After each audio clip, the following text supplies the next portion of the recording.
Today I'm watching the Twilight Zone Season 2, Episode 29. The previous episode was about this diner. These state troopers had found a UFO that had crashed and were trying to figure out if the people from the bus, were in fact aliens. It was a great episode, great twist reveal. I really enjoyed it. This episode we know is about in the future where machines have replaced man. So very, very curious to see where that's going to go. And they mentioned an actor who had been in a few Twilight Zone episodes, and their performance is always really well done. So very excited to see them on screen again. So thank you so much for sharing in this first time watching with me. If you have any other suggestions for movies or TV shows you think I should watch, please comment below. And if you want to see exclusive content from this episode, be sure to join Patreon. And as always, please like, comment, and subscribe to this channel, and check back often for more awesome content. Wordsworth, Romney, obsolescence. This is a crazy opening shot. Oh no, I'm worried. Have them such like a high tower. You walk into this room at your own risk. Oh my god, the shots are so pretty though. I love it. The shadow. It has refinements, technological advances, and a more sophisticated approach. Sounds terrifying. It has one iron rule. Logic is an enemy and truth is a menace. Wow. I'm very worried with that. I'm definitely getting themes of conformity, and yes, this actor's so good. Last 48 hours on Earth. He's a citizen of the state, but will soon have to be eliminated. What? Why? Oh, God. Mr. Romney Wordsworth, who will draw his last breaths in the Twilight Zone. Terrifying. Built out of flesh and has a mind, and that's what they want to destroy. Oh, my God. And this very, minimalistic set as well. Mr. Wordsworth, for the mandatory period of 1 year and 11 months, you're found to be obsolete. The purpose of this hearing is to make... Oh my god. That's so sad. I understand that. Your occupation, Mr. Wordsworth? A librarian. Oh god, they just won't let this leave this... He loves his books. He had time now. A librarian, sir. Oh my gosh. Mr. Wordsworth, I'm told that you've had... Stand back in the light, Mr. Wordsworth! Literally making him stand in this spotlight. And that is my profession. If you people choose to call that obsolete... Request clarification of the term. Yes. They don't know what it is. What? And I love this shot so much. Having to do... with books. He's like, I love books, leave them alone. Yes. And checkered pattern on his collar. Since there are no more books, Mr. Wordsworth, there are no more libraries. Oh, my heart, that hurts. And of course it follows that since the state has proven that there is no God... Wow. This episode is insane. As well. There is a God. I don't think this is going to go well for him. I'm worried. Wordsworth. A lie. No man is obsolete. You have no function, Mr. Wordsworth. You're an... Oh my god. There's no purpose here, no meaning. I am a human being. You're a librarian, Mr. Oh my god. Yeah, your worth is only based on your profession in this world. Words, Mr. Wordsworth, that have no substance and no dimension. This is so sad. Oh my god. I'm a human being. I exist. And if I speak one thought aloud, that thought lives. I love it. I love him so much. The power of thoughts, the power of books, power of knowledge. Strength when you have no strength at all. You have nothing but spindly limbs and a dream. Wow. He's like, how dare you focus your whole life on books which are useless, and he calls it the narcotics of literature. My god. Instruct him. Romney Wordsworth, step back to await the finding of this board. I'm terrified. This feels bone-chillingly like this very long table. These performances are amazing. I'm obsessed. Obsolete. Obsolete. Obsolete. Obsolete. I concur. And this, shot of power with him above and calling people obsolete. Mr. Wordsworth, you are to be liquidated within a period of 48 hours. Liquidated? What? Method and precise time. There are several prescribed methods, Mr. How do you what? And it can be done immediately or an hour from now or any specific time that you request. He's like, I pick in the next 95 years, please. To be given an assassin to whom I shall tell the method of my execution. Oh, the plot thickens. Okay, where we're going? Requests. I should like to die with an audience. An audience. Oh my goodness. Okay. Can be arranged indeed.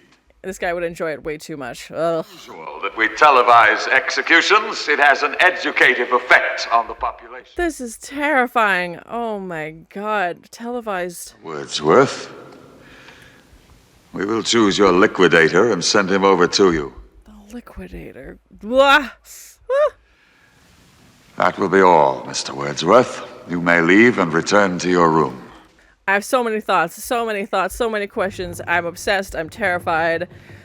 It's big. These like very tall doors, like very long shots with this long table. People, how this obsolete man, this librarian, dies. It's like, yes, we'll make an example out of him. Oh my god. I'm so invested. This is amazing. I love this. This is such a great episode so far. I don't even know where we're going, but I just love it so much.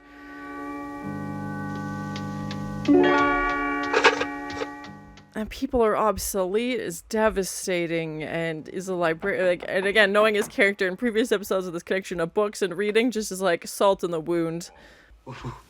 No, you will forgive me, Chancellor, but that has all the elements of a joke. That must be to have to prove that the state isn't afraid of an obsolete librarian like myself. He's like, yeah, if I'm so unimportant, why are you going to these great lengths? Survival is just a question of minutes. We'll see then which is the stronger, Mr. Wordsworth, the state or the librarian. Oh my gosh. And he seems like okay with it. Like he's kind of come to... Has assigned you a liquidation. Yes, I have indeed. Or he has another plan up his sleeve that he's, outsmarting them. In less than 15 minutes. It's remote control. Very efficient. Which seems like something the state is very much about. Efficiencies. Yeah. Oh my gosh. Mass executions we televised around the clock. 1,300 people were put to death in less than 6 hours. Oh my god. And he's bragging about that? Cheese and rice. We had predecessors, Mr. Wordsworth, who had the beginnings of the right idea. Yes, Hitler. Hitler, of course. I was just going to say, it sounds very much like... Not one of excess. It was simply not going far enough. Oh my god, this guy's a nightmare. They form a core of resistance. Old people, for example, clutch at the past and won't accept the new. The Oh sick. my god, this guy, who put him in charge? And people like yourself, they can perform no useful function for the state, so we put an end to them. If you're not useful, you're gone. What a psychopath. Oh my god. Have you lived here long? That's over 20 years. I built that furniture myself. Yes. Like, how do you define what's useful? With certain skills. Unfortunately, you went as far as you could go, which was insufficient. I was gonna say, if he has an option to be a carpenter. Worth, librarian, goes to his own nirvana. Why is this guy just need to rub it in? Like, what is happening? Please you, wouldn't it? A little abject, hand-wringing, chest-pounding, falling down on my hands and knees. Sit yourself. Yeah, he's got a flair for the dramatics, this guy. He's like, put on a good show. Well, in a very few moments, here in this room, a bomb is going off. Oh my god. What? He's gonna take this guy with him. Oh my god, nuts. Painless death. Yes, isn't it? However, knowing that you're going to be blown to smithereens in a few moments. Oh my god. Depends on the individual, Mr. Wordsworth. Indeed it does. And he's locked him in there. Oh my god. He's like, if I'm going, I'm taking you down with me. Can you kill the idea, though? If you kill the man? I don't know. How does a man react to the knowledge that he's going to be blown to bits? He's like, you kill all these people, and now it's your turn. Oh my gosh. That depends on the individual. And given how against knowledge the Chancellor was now, he has stuck with his own thoughts, which, books and all of this coming back together full circle. 20 years. It's a crime punishable by death. But still, it's the only possession that I have that has it. Crime? What? The moment of my death. How will you spend your last moments, Chancellor? Oh my god. What a twist. Yes. That's why he's sending this message. Nobody else knows he's here. I mean, it's televised, but... You're cheating the audience. You're not facing the camera. Yes, use his own words against him. He's gonna hate this. Camera, it's very important. You said so yourself. I'm beginning to understand, Wordsworth. Shoe on the other foot, that's the idea, isn't it? Yeah, make you feel what you're doing to other people. Oh, I think they'll sit on their hands for a while. They wouldn't want to miss this scene. No one's coming. No one's coming to your rescue. To have to break in here and rescue a high-ranking member of the state. Because then they'd be rescuing him. The way that a librarian dies. Well, let the whole country see the way an official of the state dies, too. Yeah, you all die the same, so good luck. Yeah, oh my gosh. You're human too, buddy. The whole country see the strength of the state, the resilience of the state, the courage of the state. These are your last moments. Yeah, make them count. Just you and me and the great equalizer. Yeah, just accept your fate. And yeah, that's terrifying. I knew he had something up his sleeve. He must have. He was way too calm about it. In the eyes of God, there is precious little to distinguish us. Yeah, and the juxtaposition between those two of him being this high-ranking official, and he's like, who, me? I'm just a lowly, librarian. What do I matter? And now they're entwined in this. Oh my gosh. We shall see, Wordsworth, we shall see. Even if he gives him, a pardon, like, says, okay, well, reschedule your execution, or is he just confident someone's gonna come? The valley of the shadow of death. I will fear no evil, for thou art with me. And this camera televised. Oh my gosh. Yeah, and of course he's reading this passage. My cup runneth over. Surely goodness and mercy shall follow me all the days. And having the clock just overlaid at counting down. Oh my gosh, getting bigger and bigger, yeah. So God, they run and prepare themselves without my fault. Await. Doesn't have much to say now, does he? He's just looking into the abyss, smoking. In his heart, there is no God. The Lord looked down. Oh, I like that shot. That's cool. Have his reflection on the camera. Have I called it unto thee, O Lord? Lord, hear my 2 minutes to go. Oh my God. 1 minute. vocations. Please, please, If thou let me out in the name of God, let me out! Oh, I thought God wasn't real, buddy. I thought you didn't believe in him. Let me out, let me out! That's what he was hoping. Yeah. let you out. That's what he was hoping, the librarian would do, would be panic and run and scream, and he's the one who's running away like a coward. Oh! And his final act of mercy was to let this guy out. He just wanted him to feel the fear. He just wanted him to be afraid and experience it and beg for his life on camera. Stand where you are. No further. You have been removed from office to feel investigated. Yeah, take that. A coward, you have therefore no function. You are obsolete. Take that, sir. Of course you are. You are obsolete. Anybody can be. Oh my gosh. Obsolete. The chanting is so creepy. I help give the state strength! How can you call me obsolete? How can you? Welcome to every other person you've executed. That's how they felt. Oh my gosh.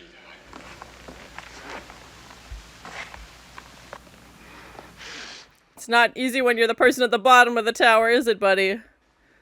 Oh my gosh, this mob. Yeah, they're not gonna let him out. No. I'm not obsolete. No, I'm please, I'm not. Terrifying. Just like this grin on their faces almost as they surround him. Please, no! What are they humming? Oh, and have them all in dark clothes and him just in white as they surround him.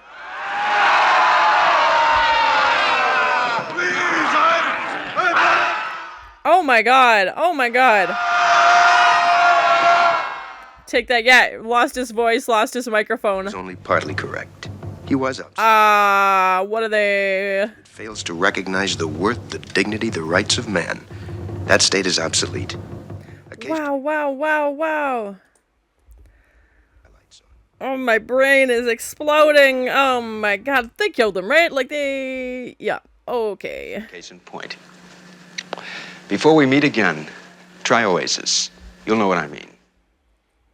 An Oasis cigarette commercial? Okay. Is that real? I don't know if that was like a sponsor. I haven't seen that before, so.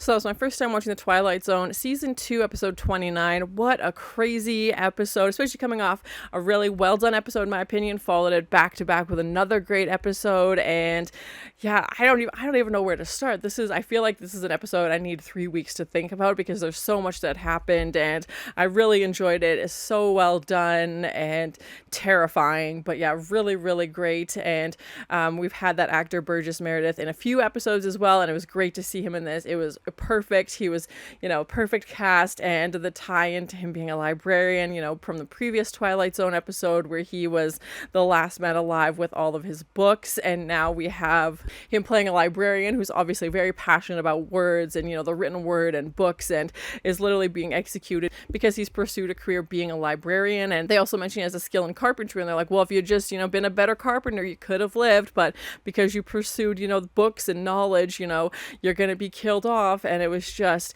terrifying. And they do reference Hitler and Stalin and these previous dictators, and Rod Serling mentions the dictators in his opening speech as well, and they've just like, oh, we just took their ideas and made them better. I mean, better is not a word I would use, but that's how they're seeing it, is like, we're getting rid of all these undesirables and old people. And it's just like my brain was just running a million miles a minute because I was like, what is happening? And I think what makes this terrifying is we know it takes place in the future, but they don't say the year. And again, it's concepts we've seen, and he's like, haven't you learned anything from history? It's like, this has happened, in one version of another in the past, and that makes it scary because it could happen again. And playing off that realistic fear, and as much as I love sci-fi and aliens and all these cool things and fantasy and supernatural elements, to me it's this human on human stories that are the most terrifying. It's the psychological and what people will do to each other because of one person has a thought, and they're like, well, this is no law now because I say so. And terrifying amount of power. And obviously the main story takes place just with our character Wordsworth and the chancellor. It's a lot of great dialogue scenes between the two of them. I again felt like I was watching a play. I feel like I could just sit there and I was in this room with the two of them, and just such great dialogue. One of the best written episodes in my opinion, because it was terrifying, and so many ideas and so many pieces of quotes where I just wanted them to be like, okay, slow down, let me think about that one line for 10 minutes, but they're already on to like 6 more things, and I'm like, oh my god, like just such a well written episode. And my favorite Twilight Zone episodes are ones that you stick with you and that you think about, and I'm definitely not going to be forgetting this one anytime soon. And I love that opening shot, just this very minimalistic bare set, and I know it's in black and white, but again, I feel like even if it was in color, there wouldn't have been a ton of color. And even the way that they position our characters, the chancellor's in this very, very high tower, even the person who's writing for him is at the table below him, and we have those cool shots where they're both in frame. And to have Wordsworth at the end of this very, very long table, there's no other chairs, even the people in the background aren't sitting at the table, they're standing off, and giving him this verdict, calling him obsolete. And to have that juxtaposition, and the juxtaposition of our characters too at the end when they're trapped and they're like, well, death is the ultimate equalizer, like you're all gonna die. And even just having that opening shot, you could clearly tell this guy's in charge, this guy is not. And having these very long doors, like there's no other furniture in the room, it's very stark, very bare. And even when we find out more about this state and the way that they run things, everything's for efficient. They're not going to put a picture on the wall because it's not efficient. They're not going to have, a decorative plant because it's not efficient. Like they're, everything is for a purpose. And if you don't have a purpose, why are you here? And it was just devastating. And to even hear Rod Serling talk about how, his only crime basically is that he has flesh and a mind, and that's, his penalty, and that's what, his crime is that he's being charged with being human and not quote unquote efficient. But again, who makes the rules on what's efficient or not? And who, I'm like, who voted for this guy? But I understand he's a dictator. But anyway, it's just like, what a terrifying world it would be if that was, true reality. And again, I know there's, ripples of history throughout this episode for sure. And we've seen Rod Serling, previous episode, even going back to like Eye of the Beholder, big themes of conformity and appearance and, those themes. And I think some of that trickles over to this as well, with even the people in the background, they look like they're wearing specific uniforms that you could probably relate to a specific group of people. And I love the juxtaposition of going from that very, very stark, opening shot to Wordsworth room, which is wall to wall books and these cabinets that he's made and all of these, his personality is there. You could tell a human lives there. You could tell it's occupied, that there's memories there, and that someone has taken up that space and made it their own, as opposed to that very, very stark opening scene where you could take away the table and it just looks like an empty warehouse that you would not associate with human beings being there, because there's no life, there's nothing in there to claim it. I did, of course, notice the, same actor, Burgess Meredith, of course, playing a librarian in this, tying back to his previous episode on the Twilight Zone of, being the only man left alive and surrounded by books and not being able to read them because he broke his glasses. And, of course, in this episode, being persecuted because he is a librarian and chose to pursue a career in, books. And they even mentioned that he's a carpenter, and if he just would have been a better carpenter, he probably wouldn't have lived, because, carpentry is efficient. We all need this. And having thought and words be the reason why he's being persecuted, any other occupation I don't think it would have had that same effect. But for him to be the one pursuing knowledge and, thoughts and poetry and all of these things that are deemed so useless, why would you even pursue it? He's like, we've gotten rid of books. Like, books don't exist. We've gotten rid of libraries. So why would we need a librarian? Just a very terrifying word to imagine that would exist and to live in that type of world. And much like what we see at the end, the chancellor's now the one on trial. He's like, oh, you're a coward. You ran away. You should have stayed and died, basically. You should have stayed and met your fate, but you were crying and being this big dramatic scene is what you were basically asking Wordsworth to do.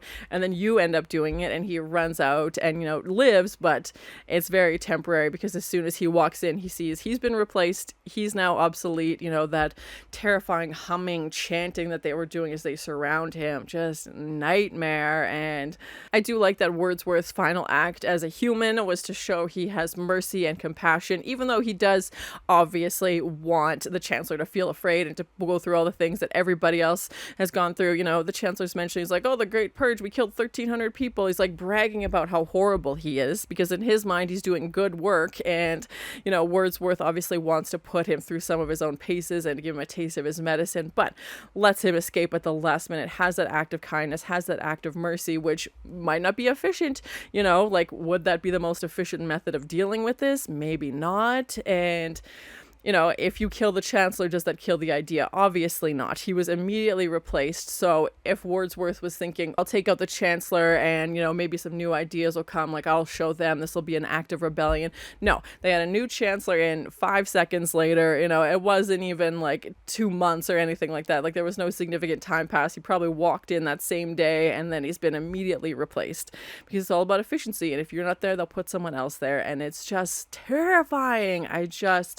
A society that, like Rod Serling says, doesn't value man, doesn't value thoughts, is already obsolete, and, file it under M for man. And yeah, just a crazy, crazy concept. And again, if you kill the man, do you kill the thought? Do you kill the idea? Obviously someone came up with this idea in the first place that this is how you should live, and such a cool concept for an episode, but yeah, terrifying in the same way. And I love those scenes we had with the overlay of the clock, counting down as Wordsworth's just sitting there calmly reading his Bible, and to have, the chancellor just getting sweatier and sweatier as he realizes, 1 minute left. He bolts to the door and is begging for his life. And that end scene, I have some questions, because I feel like I know what happened, but it also kind of happened off camera, which seemed, I don't need to see it, but it definitely looked like that mob killed him, but attacked him. I don't want to say ate him, but they were going at it. It wasn't like, okay, been obsolete, set up your liquidator,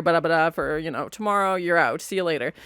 It was his own group of people that came after him. It was that own, because they had been in that same room when he was the one, calling people obsolete, and now he's on the other end of it and is the obsolete man. And they just surrounded him and mobbed him and were over top of him, attacking him. And I don't don't think he's making it out of there. So terrifying that that's how he meets his fate. Still, again, it's not like he went through the normal process of, get to your liquidator and, you'll be executed, pills, gas. They list off all of these ways you can choose to die. And even, to hear Wordsworth saying, like, I'm a rich man, I thought, oh, maybe he has, he's going to try and bribe them with some money, but he's rich in that he has choice, which was just such a devastating line, because you're like, oh God, how many people don't have a choice? And it's just, this whole episode I'm obsessed with. Yeah, I would definitely rewatch this numerous times, because I feel like there's so many lines in this, so many pieces you could pick up on and, go down different theories with and different ideas,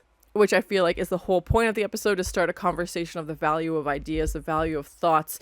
What would a world look like with no books? There's no God, there's no, assuming all religions are gone, like, they're not efficient and, very terrifying. And even when Rod Serling said, machines had replaced humans, I thought, okay, maybe we're going to find out these guys are robots. Maybe that is what was implied, and we just didn't get a robot reveal. I don't know, but I thought that's maybe we were going to go down, is like, okay, now we have, the chancellor is actually a robot. Maybe we'd see like a little metal piece of his face or something. Such a great episode, such a great way to end the season. It's crazy to think I'm getting into season 3 now. I'm really enjoying the show. Very curious to see where we're going to go in season 3, which is starting next. And yeah, a great way to end this season. I'm going to be thinking about this episode for a long time. In the preview for the next episode with Rod Serling, he mentioned an episode called Where Is Everybody?, which was the episode name for the pilot of season 1. So I have no idea what season 3 is about. I'm assuming it just got placed out of order, maybe when they filmed it or when it aired, or maybe they're doing a same concept but in a different style. I have no idea. He said it's picturesque town, but it's actually a nightmare. So yeah, I'm not really sure where we're going to go in season 3, but very excited to continue watching. So thank you so much for sharing this first time watching with me. If you have any other suggestions for movies or TV shows you think I should watch, please comment below.